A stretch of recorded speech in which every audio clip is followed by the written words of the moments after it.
এক ব্যবসায়ীকে ব্যাপক মারধর করার অভিযোগ উঠল। মালদহের ইংরেজবাজার থানার সুস্থানী মোড় এলাকার ঘটনা। আক্রান্ত ব্যবসায়ীর নাম ফিরোজ খান, বাড়ি ইংরেজবাজার পৌরসভার 18 নম্বর ওয়ার্ডের মহেশমাটি এলাকায়। অভিযোগ উঠেছে জিন্নুর আলম ও কাদের শেখের বিরুদ্ধে।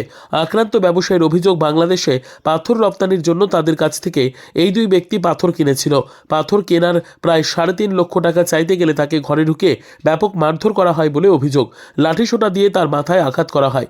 এরপর ওই ব্যবসায়ীকে উদ্ধার করে মালদা মেডিকেল কলেজ হাসপাতালে নিয়ে আসা হয়। ঘটনায় ইংরেজবাজার থানায় একটি লিখিত অভিযোগ দায়ের করা হয়েছে। পুরো ঘটনার তদন্ত শুরু করেছে পুলিশ। আমরা মানে এক্সপোর্টার, আমরা পাথর রপ্তানি করি। আমার কাছ থেকে সুস্তানি এলাকার কোনাবাড়ি জিন্নুর আলম আমার কাছ থেকে পাথর নেয় বিগত 6 মাস আগে। তো 4 মাস ধরে আমি টাকা চাই, আমাকে কোনো টাকা দেয় না।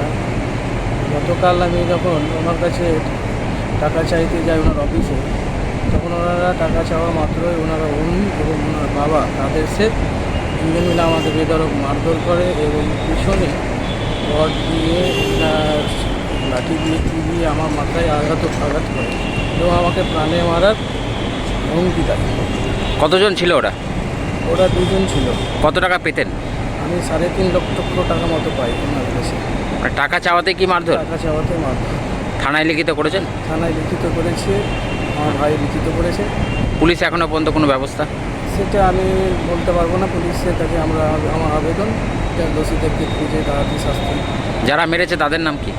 যে প্রথম আসামি জিন্নুর আলম এবং বাবার নাম কাদের শেখ, এরা দুজনেই মিলে মেরেছে। ব্যুরো রিপোর্ট, উত্তর বাংলা সংবাদ।